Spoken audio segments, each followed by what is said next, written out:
सबसे important voltage है क्या 7 पॉइंट इसमें इनबिल्ड है किसके अंदर, के अंदर। तो ये एमोलेड सुपर एमोलेड डिस्प्ले के अंदर कई बार लाइट सेक्शन ग्राफिक सेक्शन ये दोनों एक चीज में, ये बड़ी कंफ्यूजन सिस्टम रहता है कि किस में क्या चेक करें। कुछ लोग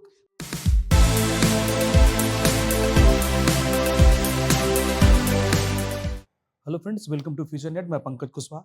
तो आज के इस वीडियो में हम बात करने वाले हैं मोबाइल की डिस्प्ले के बारे में कि हमारे फ़ोन जो है उनके अंदर अलग अलग डिस्प्ले आती हैं, बट हम जब रिपेयरिंग करते हैं तो उसमें हमें कई बार लाइट सेक्शन ग्राफिक सेक्शन ये दोनों एक चीज़ में, ये बड़ी कन्फ्यूजन सिस्टम रहता है कि किस में क्या चेक करें।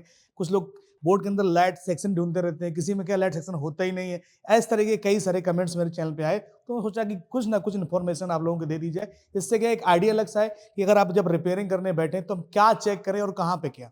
तो पहले तो समझिएगा डिस्प्ले की बात कर रहे हैं। तो इस टाइम पे जो फोन प्रेजेंट टाइम पे मार्केट में है उनके अंदर आईपीएस डिस्प्ले लगी होती है। आईपीएस आ रहा है, ओएलईडी आ रही है, एमओलेडी आ रही है, सुपर एमोलेड और पीओलेड डिस्प्ले आ रही है। तो इतनी टाइप की डिस्प्ले मार्केट में आप जो फोन आ रहे हैं उनके अंदर आपको देखने को मिलेगी। सैमसंग, एलजी, मोटरोला, बहुत सारी जितने भी कंपनी है इस टाइप की डिस्प्ले रहेंगी। अब इसमें क्या है कि कुछ जो डिस्प्ले है, जो कुछ डिस्प्ले है जिनमें क्या है कि उनका ग्राफिक, कुछ डिस्प्ले हैं जिनका ग्राफिक अलग है और लाइट उसकी अलग है। और जो ये एमोलेड वाला सिस्टम आ गया है, इनके अंदर चीजें क्या देखने को मिलती है कि लाइट और ग्राफिक दोनों एक साथ है। तो यानी कि इसमें सिस्टम क्या है कि अगर आपका फोन के अंदर लाइट नहीं आएगी तो डिस्प्ले भी नहीं आएगी। पहले के फोन के अंदर क्या था कि लाइट नहीं आएगी तो डेटा दिखाई पड़ता था, टार्च लगा के वगैरह हम लोग देखते थे, या वाइट डिस्प्ले की समस्या नहीं, डेटा नहीं आएगा, लाइट तो जल रही है। बट अब क्या है कि अगर इस तरह की डिस्प्ले अगर आ रही है एमोलेड वाली, तो इनका सेक्शन एक सिस्टम अलग है। इसमें क्या है कि डेटा और क्या नाम करके लाइट दोनों एक साथ ही आते हैं। एक साथ का मतलब जो पिक्सल्स होते हैं वो डेटा और साइड दोनों एक साथ ही वर्क करते हैं। तो यहाँ पर क्या है कि हमें टेस्टिंग कुछ दूसरे टाइप से हमें यहाँ पे करनी पड़ती है। तो थोड़ा पहले समझते हैं कि इसमें क्या क्या उनका लाइन के हम लोग टेस्टिंग करेंगे। तो यहाँ पर देखते हैं, मैंने एक डिस्प्ले का लिया है यहाँ पे।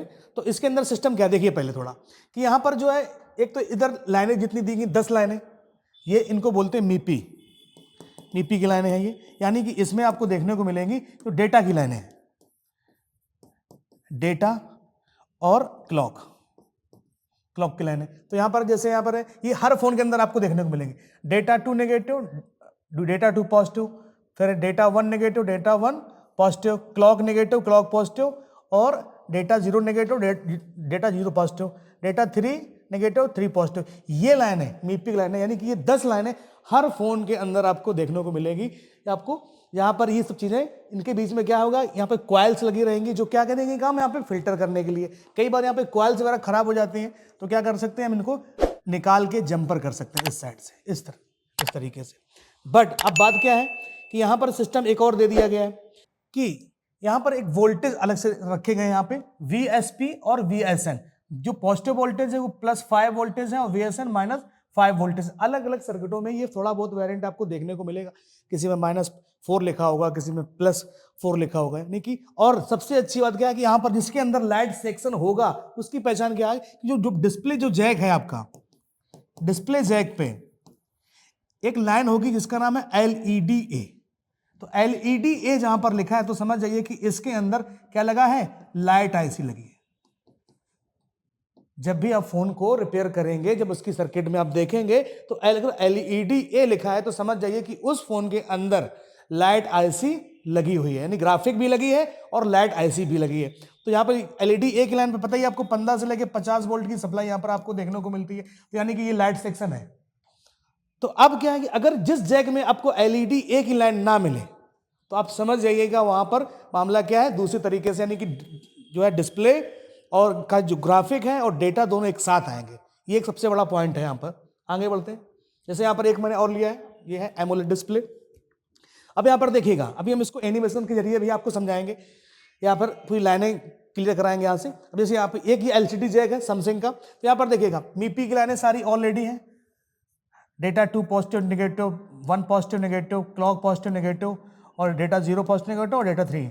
तो ये तो हो गई मीपी की लाइन है। अब देखें यहाँ पर कि सबसे पहले तो कंट्रोलिंग के लिए क्लॉक और डेटा की लाइन है। इसके बाद यहाँ पर देखिएगा कि एक जो वोल्टेज है यहाँ पर लिखा है VDD TSP 1.8, ये वोल्टेज ऐसा होता है, कोई भी जैक है ये 1.8 वोल्टेज आपको मिलेगा देखने को जब आप ये जैक चेक करेंगे विदाउट डिस्प्ले। कैसे चेक करेंगे? Without display. जब डिस्प्ले लग जाएगा तो यही वोल्टेज क्या हो जाएगा? जीरो हो जाएगा। तो जीरो हो जाएगा तो मतलब सीपीयू क्या करेगा? इसको डिटेक्ट करेगा कि भाई ये डिस्प्ले लगा दी गई, तभी इसको सप्लाई दी जाएगी।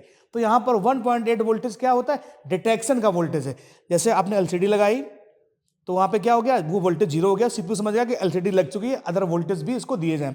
अगर आप डिस्प्ले निकालते हैं तो यहां पर क्या आपको 1.8 वोल्टेज एक पॉइंट पे आपको देखने को मिलेगा। तो सबसे पहले क्ली टेस्टिंग तो ये होती है इसकी। इसके बाद यहां पर चलने के लिए यहां पर नाम अलग हो गया, VSP +5 वोल्टेज, VSN -5 वोल्टेज, यहां पे नाम अलग कर दिया, ELVSS लिख दिया, वोल्टेज सोर्स टू सोर्स, और यहां पे क्या ELVDD। तो ये +5 -5। लेकिन यहां पे एक सबसे इंपॉर्टेंट वोल्टेज है क्या? 7.6 वोल्टेज। 7.6 वोल्टेज ये बूस्ट कॉइल के द्वारा बनाया जाता है। यहां पर आपको LED एक ही लाइन नहीं मिलेगी, एक ही लाइन। तो आप समझ जाइए कि या एमोलेड, सुपर एमोलेड या OLED में कोई ना कोई डिस्प्ले है। इसकी टेस्टिंग इस तरीके से करते हैं। बात समझ में आएगी? तो आगे बढ़ते हैं इससे। ये देखिए यह इसका पूरा एक डायग्राम है। यहां पर क्या है? एक चार्जिंग आईसी है। चार्जिंग आईसी से VP की सप्लाई कहां पे आती है? लाइट प्लस ग्राफिक आईसी दोनों इसी के अंदर इनबिल्ट कर दी गई। यहां पर क्या है कि दो कॉइल लगाएंगे, बूस्ट कॉइल, एक बूस्ट कॉइल ये और एक बूस्ट कॉइल ये, जो कि अलग अलग वोल्टेज को जनरेट करेंगी। एक कॉइल जनरेट करेगी 7.6 और एक जनरेट करेगी +5 वोल्टेज, और एक कॉइल लगी ग्राउंड के साथ में जो कि क्या करेगी? -5 वोल्टेज को बनाने के लिए जनरेट करेगी। तो यहां पर क्या है? माइनस जो है 4.95 वोल्टेज जनरेट होगा। तो तीन कॉइलें आपको यहाँ पर देखने को मिलेंगी लाइट आईसी में, एक रहेगी ग्राउंड के साथ में और दो पॉजिटिव के लिए, अलग अलग वोल्टेज बनेंगे। यहाँ पर LED एक ही लाइन कोई नहीं देखने को मिलेगी। इसके बाद ये 1.8 वही 1.8 जो सबसे पहले आता है VIO वोल्ट। यहाँ पे सिस्टम क्या है कि जब डिटेक्शन की लाइन है, ये किसकी लाइन है? डिटेक्शन की। अगर डिस्प्ले लगाओगे तो ये वोल्टेज जीरो हो जाएगा। इससे सीपीयू समझ जाएगा कि भाई क्या है? एलसीडी लग चुकी है, ये अब ये वाले वोल्टेज रिलीज हो गए। इसके बाद यहां से जब एलसीडी लगाओगे तो यहां से एक वोल्टेज और रिलीज होगा, कहां पे पहुंचेगा? ग्राफिक आईसी को, दो वोल्टेज 1.8, तब जाके ये वोल्टेज यहां से क्या होंगे? जैक पे आएंगे, और जैक से किस पे आएंगे? डिस्प्ले पे जाके। अब यहां पर क्या है कि एक LDO लगा के या डायरेक्ट पावर आईसी के अंदर से एक 3.0 की वोल्ट की सप्लाई भी है और चेक करनी पड़ती है। तो यहां पर जो ये सिग्नल्स आते हैं तो यहां से भी क्या होता है कि एक सिग्नल कहां पर जाता है? सीपीयू, और सीपीयू यहां से क्या करता है? इनेबल सिग्नल भेजता है। तो कहने का मतलब इसमें LED एक की लाइन नहीं है, यानी कि 15 से 50 वोल्ट नहीं चेक करना, यानी कि इसके अंदर लाइट की ड्राइवर आईसी नहीं लगी है, इसमें इनबिल्ड है। किसके अंदर? इसके अंदर। तो ये एमोलेड, सुपर एमोलेड डिस्प्ले के अंदर इस तरीके से कुछ चीजें देखने को मिलती हैं। तो आप समझ जाइएगा कि कैसे हमें चेक करना। वीडियो आप कहां से देखते हैं कमेंट करके बताइए। कैसा लगा वीडियो कमेंट करके जरूर बताइएगा।